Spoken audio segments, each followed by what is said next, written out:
राधे राधे, जय श्री कृष्ण सभी को। मैं मधु स्वागत करती हूँ आप सबको मेरी चैनल अनमोल कथा में, जहाँ मैं आपको सुनाती हूँ पौराणिक कथाएं और कुछ भक्ति भाव के गाथाएं जो आपकी भावनाओं को जोड़ते हैं भगवान के साथ। तो जुड़े रहिए हमारे साथ और सुनते रहें अनमोल कथाएं। दोस्तों, आज मैं आप सभी को एक सच्चे भक्त के बारे में कथा सुनाने जा रही हूँ। ये भक्त अपाहिज होने के बावजूद भी इनके भक्ति के कारण भगवान इन्हें दर्शन देते हैं। कैसे देते हैं, आइए इसी के ऊपर कथा सुनाती हूँ।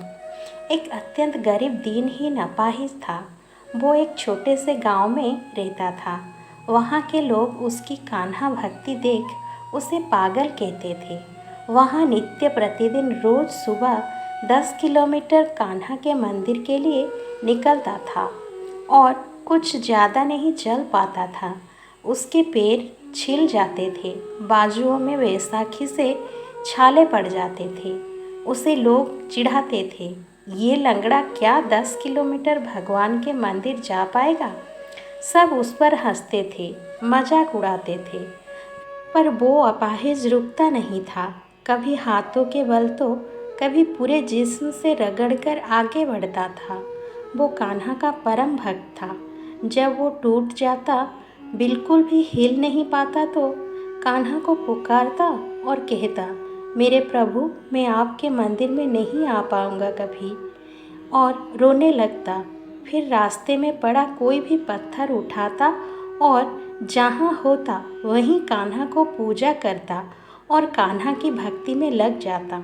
आश्चर्य तो तब होता जिस जगह वो कान्हा को पूजता उसी जगह कान्हा का मंदिर बन जाता और खुद कान्हा जी उसके पास आते और उसकी भक्ति से प्रसन्न हो उससे कहते, मांगो, बस तुम्हें क्या वर चाहिए। पर वो अपाहिज कुछ नहीं कहता, बस उनकी पूजा में लग जाता। रोज यही क्रम चलता। वो सुबह उठता, मंदिर के लिए निकलता और मंदिर पहुंच नहीं पाता और लोग उसका मजाक उड़ाते और वो वही रास्ते से पत्थर उठाता और वही मंदिर बन जाता। रोज कान्हा आते, उससे वर मांगने को कहते और वो रोज कुछ नहीं मांगता। एक रोज वो अपाहिज मंदिर जाने के लिए निकला। रास्ते में गांव के लोगों ने उसे घेर लिया और उसे मारने लगे, ये कहकर कि तू अफवाह फैलाता है कि कान्हा का मंदिर तेरे सामने बन जाता है, कान्हा तेरे सामने प्रकट होते हैं। तू अपाहिज आज तक 1 किलोमीटर भी नहीं चल पाया, तो तू कहाँ से कान्हा जी के मंदिर पहुँच गया। गाँव वाले ने उसे बहुत मारा और उसकी वैसाखी तोड़ दी। वो अपाहिज हंसते हंसते सब सह गया और जहाँ गिरा वहीं कान्हा की भक्ति करने लगा। मंदिर फिर बन गया। कान्हा जी प्रकट हुए और उसकी हालत देख कहने लगे, हे भक्त, तुम क्यों इतना कष्ट सहते हो, वर मांगो, मैं अभी तुम्हारे पैर और दुनिया की तमाम सुविधाएं एक क्षण में दे दूंगा। अपाहिज कहता रहा, हे नाथ, मुझे कुछ नहीं चाहिए, और वहाँ कान्हा जी के ध्यान में मगन हो जाता। अब बांके बिहारी लाल सोच में पड़ गए, आखिर ये भक्त कुछ मांगता क्यों नहीं। आज इसको मुझे कुछ बिन मांगे ही देना पड़ेगा। दूसरे दिन की सुबह हुई, वो अपाहिज मंदिर जाने के लिए निकला। जैसे ही रास्ते पर पहुंचा, एक बड़ी सी गाड़ी उसके पास आकर रुकी और उसमें से सुंदर सा शख्स निकला और वो कान्हा जी का मंदिर उस अपाहिज से पूछने लगा। अपाहिज ने उसे रास्ता बताया और कहा, मैं भी वही जा रहा, आप पहुँचे, मैं भी आता हूँ, तुम मेरे साथ चलो। तुम इतनी दूर पैदल कैसे जाओगे, मैं अपनी गाड़ी में ले चलता हूँ। अपाहिज ने कहा, नहीं महाशय, आप जाइए, मैं आता हूँ। उस शख्स ने बहुत जोर दिया पर अपाहिज नहीं माना और आगे बढ़ने लगा। जैसे ही वो थोड़ी दूर पहुंचा, उसे रास्ते में स्वर्ण से भरा एक मटका दिखाई दिया। अपाहिज ने उसे देखा और उसे खींचते हुए किनारे लाकर छोड़ आगे बढ़ गया। बढ़ते बढ़ते उसे रास्ते पर एक सुंदर भवन दिखाई दिया, मानो जैसे विश्वकर्मा जी ने देवताओं के लिए आज ही बनाई हो।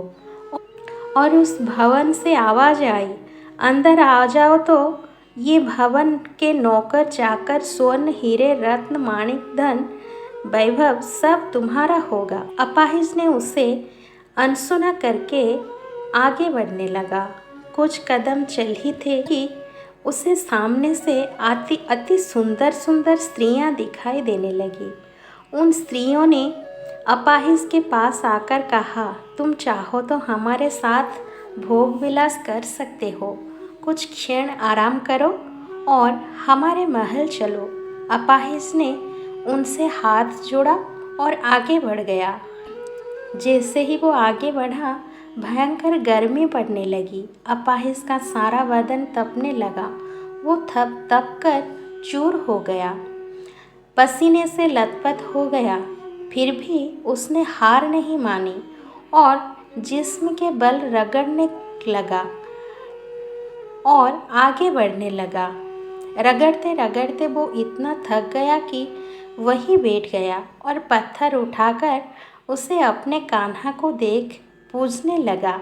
मंदिर बन गया और कान्हा दौड़े चले आए और आते ही उस अपाहिज से पूछा, हे भक्त, आज मैंने तुम्हारे लिए दुनिया का हर ऐश्वर्य देना चाहा, पर तुमने उनको ठोकर मार दिया।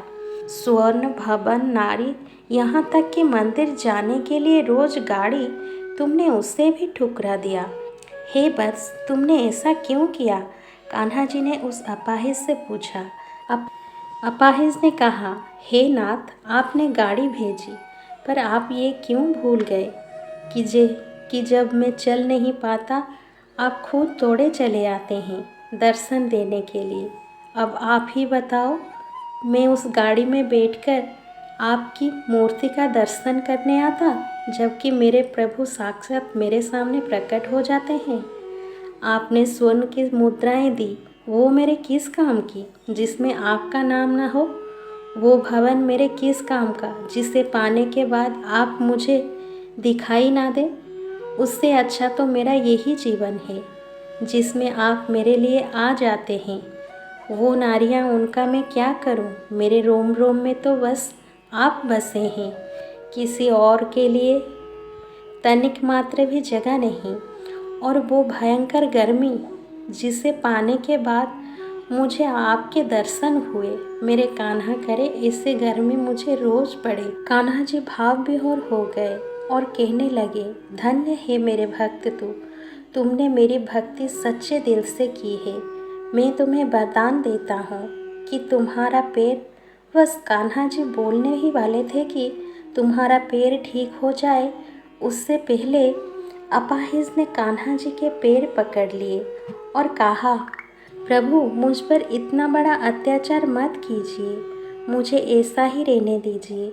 समस्त ऋषि मुनियों को, बड़े बड़े पंडितों को, देवता, नर, दानव, मानव को जो सौभाग्य प्राप्त नहीं है वो मुझे है। मेरे कष्ट को देखकर आप अपना मंदिर छोड़कर स्वयं दौड़े आते हैं। बस मुझे इससे ज़्यादा और क्या चाहिए?